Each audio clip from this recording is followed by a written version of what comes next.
Hi and welcome back to the channel. And today's video is, we were nominated by Steve from On Point HQ for I Am the Wargamer. Well, it's not I, it's we. So I thought that it would be quite interesting if all three of us give our sort of views and that, and answer the questions and that that's been set by the community. I think it's an excellent video, something I was thinking about doing anyway. But after this video, if you guys want any questions, because I could go into more details about our history and that in the hobby and that, but we will only do an overview of you could talk for Britain. I could probably talk for Britain, yeah, he's right. But if you've got any questions or anything like that, or you want to know more, I'm more than happy. If I get a collated list of questions together from this video, I'm more than happy to put out a separate video and that and just go into a bit more detail. But so without further ado, what we're going to do is break down each question and go from there. So the first question that we've seen is, how did we get into the hobby? Well, I think we have to do that in order of how we got into the hobby, really. So Lee, you start. Yeah, so how we get into the hobby, I will be trying to be as brief as I possibly can. No chance. It's been about 35 years I've been in the hobby, and it all started, I say, growing up as a lad in the 70s and the early 80s. We probably, like most people in that, we all had Britain's figures, Airfix model kits and all sorts of things like that, and we all played on the kitchen table, playing soldiers, playing army. Obviously with World War II not being that far away from the 70s and that, and I still have my grandparents, my uncles and everything, I was getting stories from them, creating some of those iconic battles on your dining room table, and that was just epic, really. But then, obviously, my interest then took me into senior school, and where I joined in the first year of senior school, I joined a Dungeons and Dragons club, and I started playing the first edition of Dungeons and Dragons, which I've still got here, well thumbed through and well played with. Loved it. Lord of the Rings, the first film, if you remember the first film, it was partly animated and live action film. That got me into the Tolkien era. Started reading the books, you had him in the library at school, and was just absolutely loving it. So that to me gripped me. So Dungeons and Dragons was my Lord of the Rings at the time. Went away on holiday. This again is probably in the first or second year of the senior school, and as usual, went around this local market in the south coast, and I managed to pick up a book, or see a book, by Guide to Wargaming by Stuart Asquith. It was a bundle of military modelling series. I think there's 3 or 4 in the series. There's a solo one which I've got as well. And I read that book cover to cover on the summer holidays several times. It's got rules in there to play games with and everything. So it was great. I could get me Airfix soldiers out, me Britain soldiers out, and play a little game on the kitchen table. Excellent.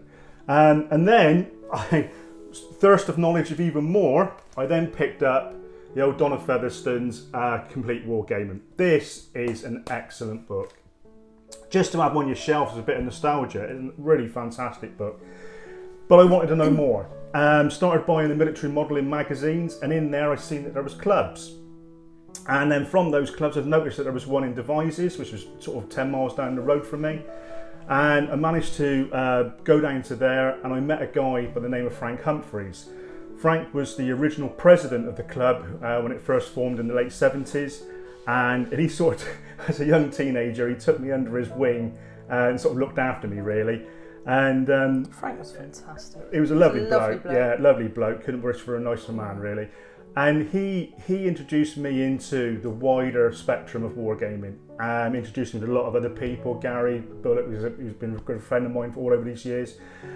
But the notable thing that he'd done for me was he invited me along to one of his private functions he had with Peter Gilder. Now, this was in the last year of Peter's tenureship of the Wargames Holiday Centre before he sadly a dart passed away, and which is a great shame.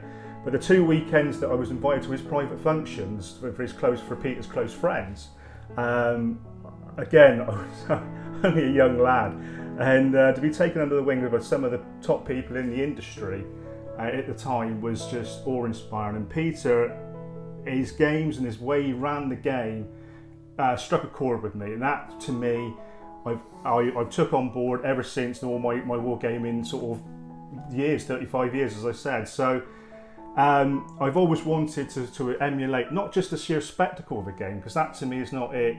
What Peter done was instilled people and brought people together, and he made sure that whether you liked the particular game or not, you were involved and you really took on board the whole essence of the community spirit. That was important to Peter, and that is what I've took from him. So in my time in the hobby, that is what I've always tried to do. So moving on from those and having all that sort of knowledge and thirst in my mind, I then moved on and played several games at clubs, various forms of different clubs, different gaming stores and things like that. And sort of genres, fantasy, sci-fi, 40k came along. Yeah, 40k came along and played that, played Warhammer Fantasy. Obviously all the skirmish games involved with that, Blood Bowl, Necromunda, Mordheim and all those games. And then I went back to historical, rapid fire. I absolutely love rapid fire. Anyone that knows me will I'll tell you now, will know I will prefer rapid fire to any other World War II game that's out there for its simplicity and its awe-inspiring spectacle. Some notable Pegasus Bridge games. Notable Pegasus Bridge games. They still haven't managed to take it, them Germans. Anyway, that's not room there. Many times. So, for me, I mean, like I said, I'll play anything. We play anything. But if you, like you say, if you come to us, you know, this what we've got on the table here is only a pinprick of what we actually do. There's a whole. This is a Wargaming house. Yeah, there's only one room that hasn't got anything in at the moment, and that's the bathroom. But if you take no, there's a magazine. There's a magazine. There you go. Look, so there you are. Look, the bathroom's now got something to do with Wargaming. So for me, it's been Napoleonics, World War II, American Civil War. American Civil War is my utmost favourite period. And having been to the States and visited many of the Eastern battlefields now, walking around it and touring it, and also the civilian side of it as well, fantastic. Lovely people over there. I think we can honestly say Gettysburg is our favourite place in the world. Gettysburg's my favourite. You loved it there, didn't you? I do like Winchester, and yes. And I do like both the Manassas battlefields. And walking around those are fantastic. Especially that railway cut of Second Manassas, that was really good. But like I said, I mean, it is wargaming for me. As I said, all over the years, I've just done anything that people put in front of me. But I mainly love putting games on for other people. But that's my sort of brief history, so I could go into a bit more detail of it, but I'll pass on to Mel, and how Mel got into it. Okay, so as you can guess, Lee was already into the hobby, and when we met, it was something that he was already doing. I had various other hobbies at the time, which was more craft orientated, but hadn't really got into the miniatures scene. But when I met Lee, obviously he used to go off every Friday night to the clubs or over to Gary's. And wonder what the hell was he doing? Or Frank's. Or Frank's. And so then I got into it really by painting up half of his models. You still do? I said, things haven't changed. And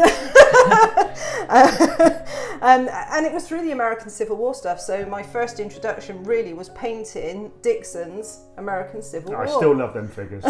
They're still some of my favourite American Civil War figures. Dixon ACWs are great. And then we moved into different scales. So then I was doing Barry's 10 mils. So Barry Hill's 10 mil ACW, and we kind of went on from there. We grew into the hobby, or I grew into the hobby. Then we went and got the second edition Games Workshop 40k box, and started painting it. I think that was on a holiday, as far as I remember.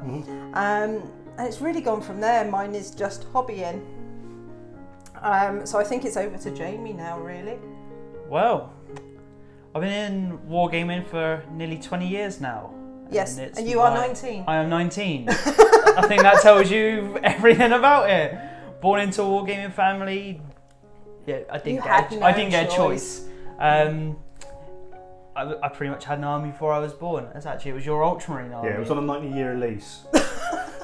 Some of it's been sold to be replaced. Yeah, it has.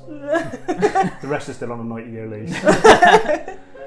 Yeah, I think that obviously you can see in front of me Indomitus. So my love of 40k has definitely been there since day one.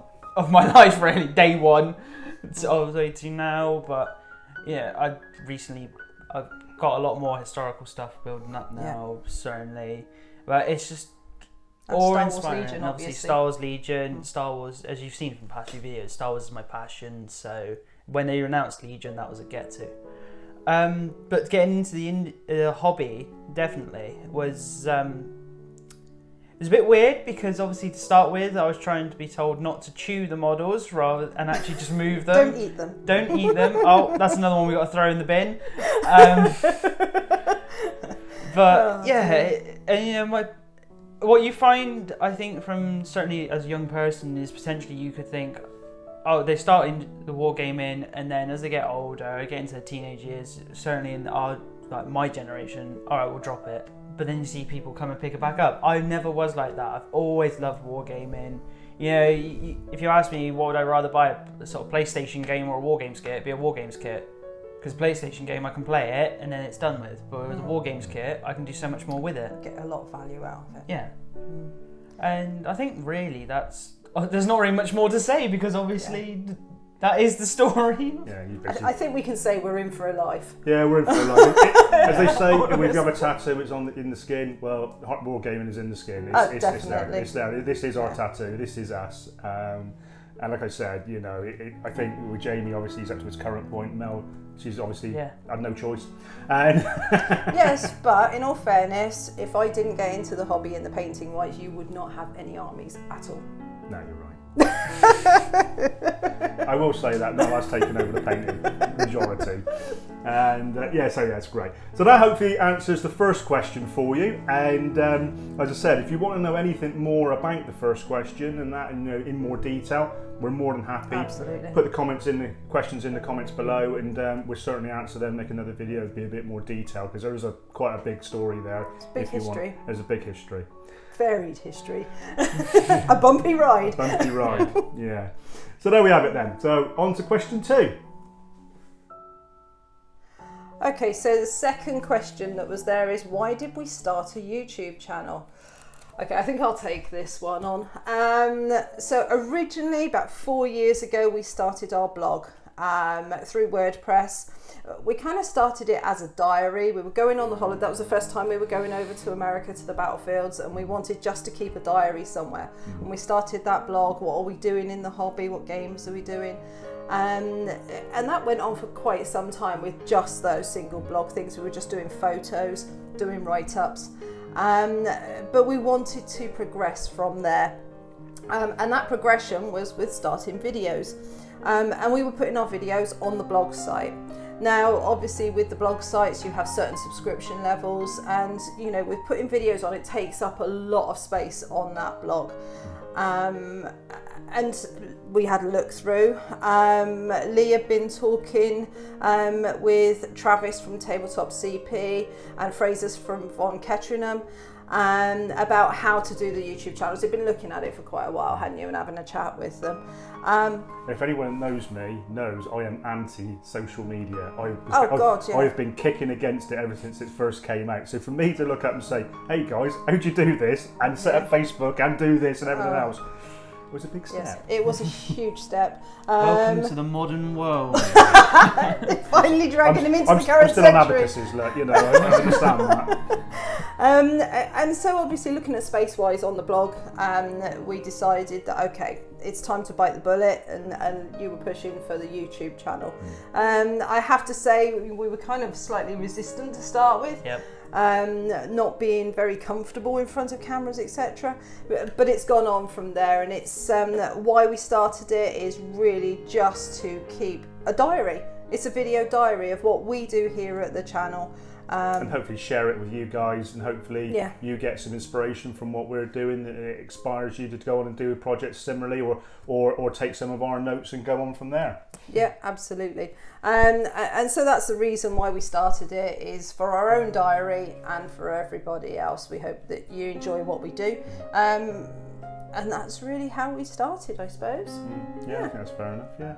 Okay. So that's question 2. Hopefully that answers that for you, and we'll move on now to question number 3. Okay, so the third question was, where would we like our channel to go? Good question. Jamie, I think I'll hand this on to you. No! Hello, mate. Well, I'm saying well done. You dodged a bullet there. I think, well, where would the channel like to go? I think it's really more just keeping on with what we're doing. I think, as we've said before, it's a diary. So, as a diary, it progresses day by day. So, like our diary progresses video by video, Project by project by project. Yeah, Exactly. And you can see what we're hoping is that maybe with more followers, more people seeing it, you're getting into wargaming can see, that's what we do as a family. As I know, there's definitely some perspective of wargaming is you'll think, it's quite overwhelming in some ways. If you take it from a historical games as well, you see mass battle historical games. If someone's new to wargaming, they're gonna think, wow, that's a massive spectacle, but I'm only just starting, I can't get to that. Yeah. And the other sort of perspective you can get as an outsider is, wow, it's very competitive.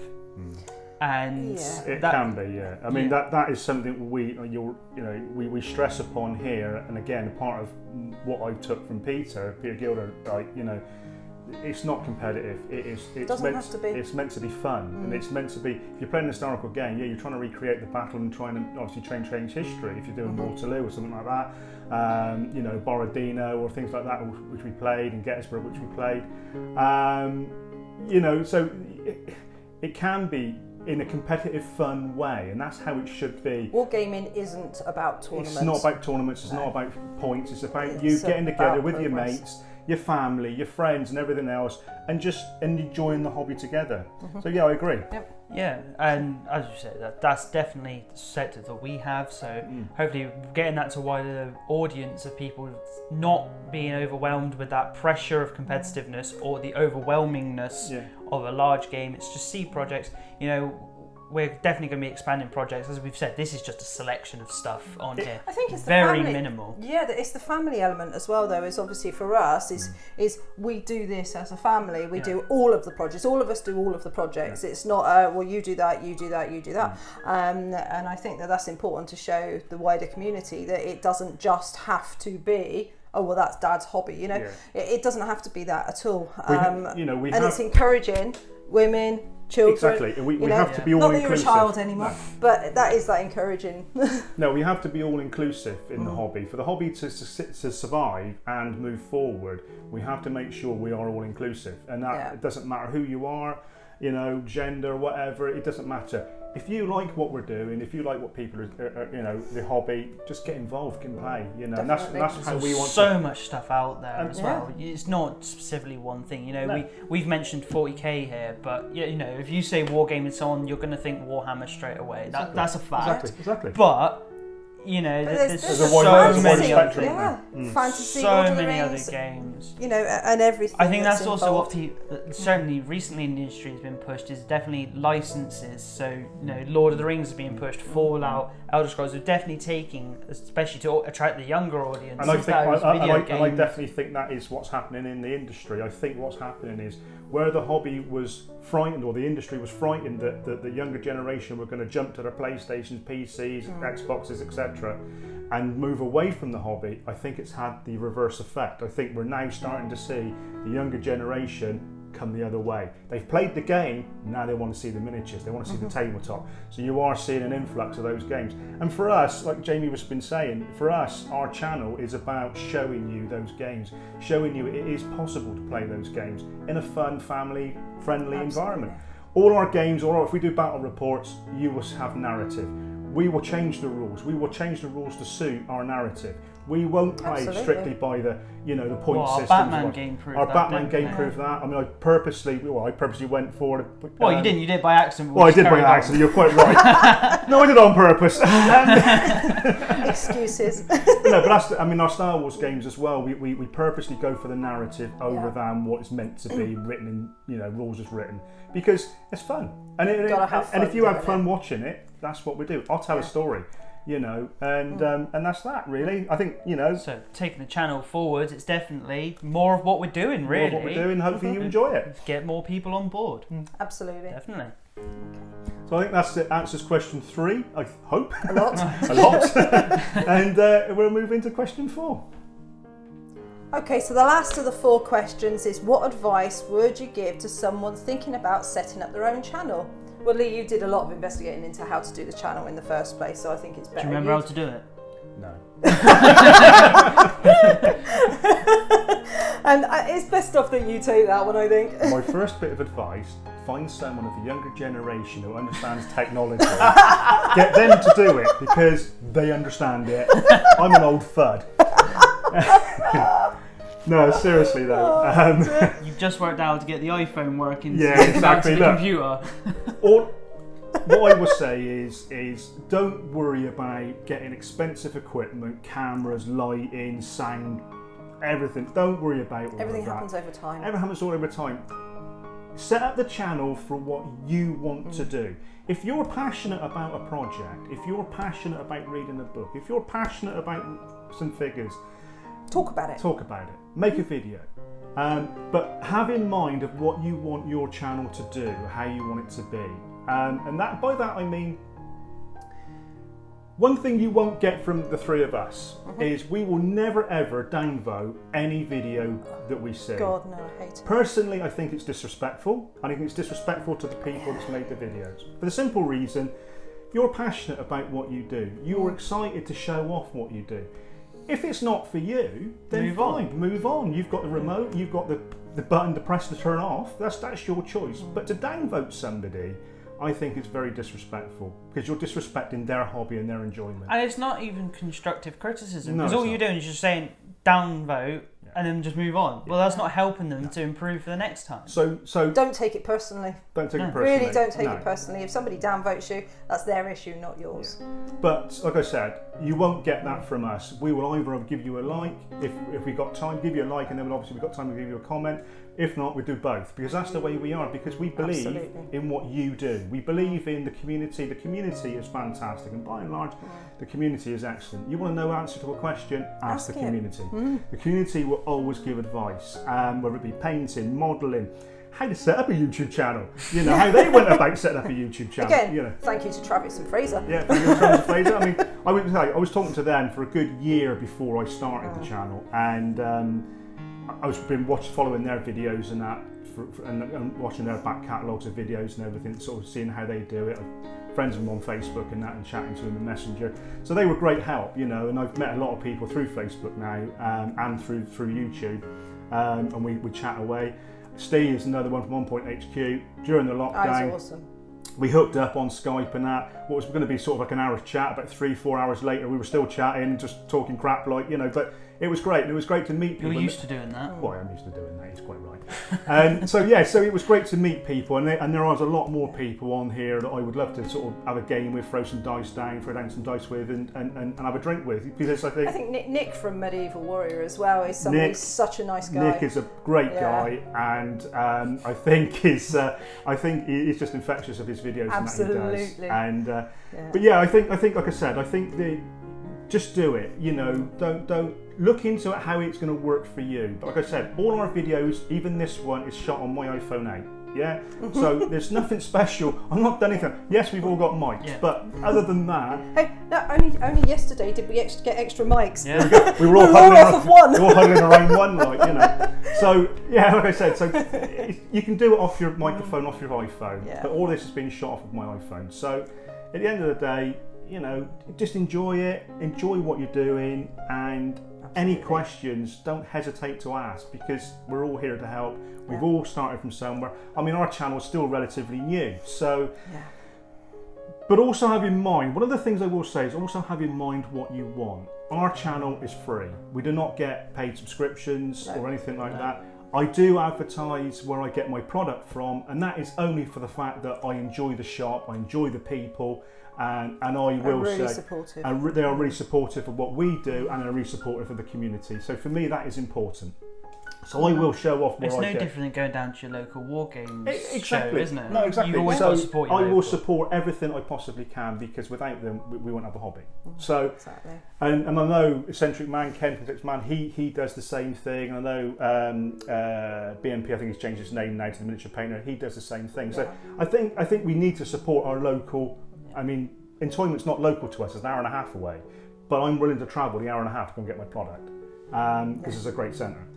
But so that's what I would say. I would say don't hesitate, but think about what you want. Whether you want a free channel or you want it to make money for you. If you want it to make money for you, then you need to be. You've got to be working. You've got to be working at that. This will putting become videos your job. out, 2 or 3 videos at least a week. Yeah. If not one every day, if not 2 every day. That is the way to make money off of YouTube and do videos. But that's not me. That's then taking. That's a hell of a commitment. That is not a hobby to me. That in That my becomes your opinion, job. that becomes a job, and I don't want that to be. This has still got to be. I've got my real life job. This has got to be my escape. So that's how it is for me, and that's my passion I can give to you guys.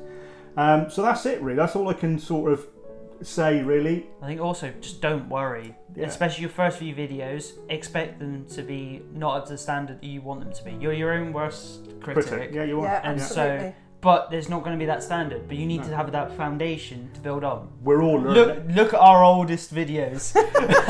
Cameras shaking everywhere. I still do that. And, Even on a tripod. yeah. but that's it, really. It's just have fun with it. Enjoy it. So if it becomes an extension of your hobby and you're having fun just doing this, then great. You've done something. You're enjoying it. But my advice is don't hesitate. Just do it. Just do it. You know. So there we have it then. I hope that sort of answers the 4 questions that we have for We are Wargamers. We are Wargamers. Yeah, I was going to say I'm a Wargamer, but no, we are Wargamers. And but there we have it. So hopefully you've seen something in there you like, or some advice in there. But like I said at the start, if you want to know anything more, or you want me to do a separate video on our history, on what we do, and everything else, drop a question in the comments below. And when I get we get enough questions, we'll do another video. It's not a problem. We're quite happy to do that. On to my nominations. Wow. Who's gonna get hit? Do you know what? This has been an absolute nightmare. Because I've gone, we're going to nominate that person. Back it, somebody else has took that. Done it.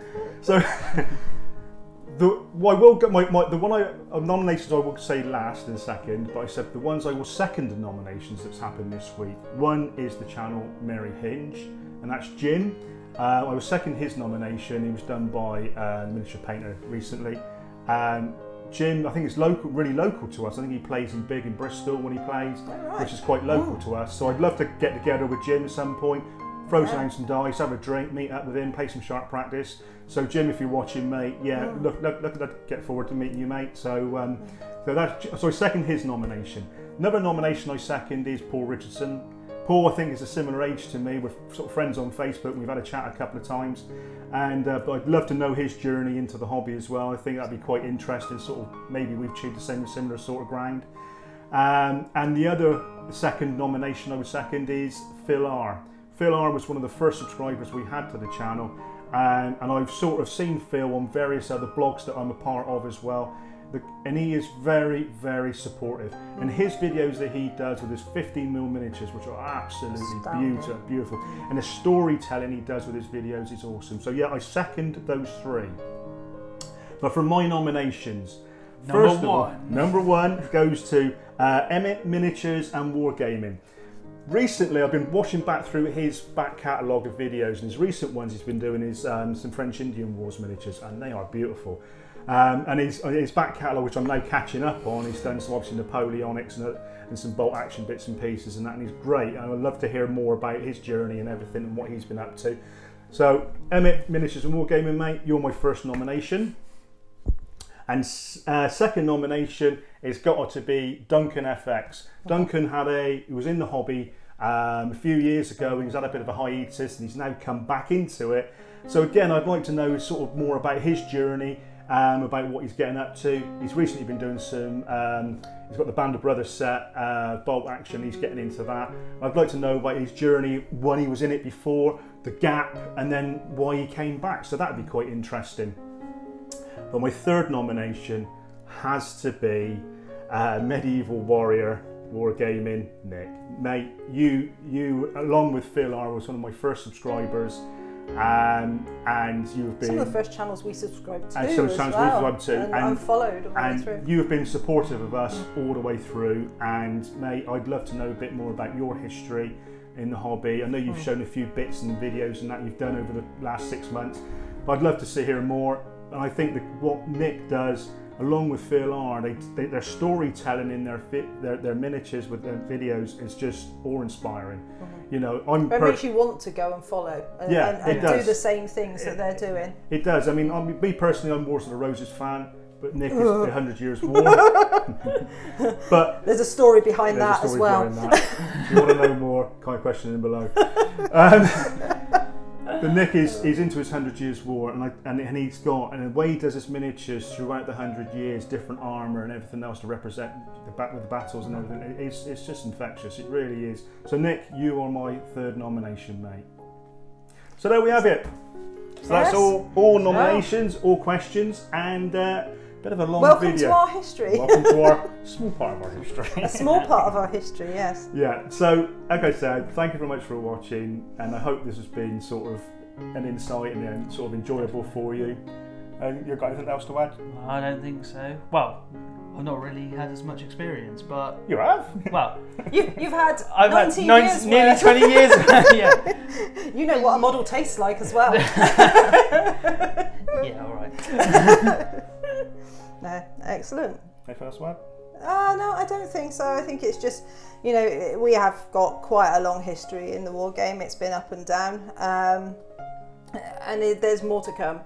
You know, there's a lot of years left in this hobby, and the thing is the way we see it is we need future generations to do this hobby so that it doesn't die out. Yeah. That's why I wasn't given a choice. Yeah, exactly. And the only way to do that is promote it. Through YouTube channels and Enforce things like that. Yeah, you will be a wargamer. Right. And finished to you. So anything else from yourself? No, that's it, I think. So hopefully that was great for you, and we're pleasure for you watching this video. And until next time, happy wargaming. Yep, happy wargaming, everyone.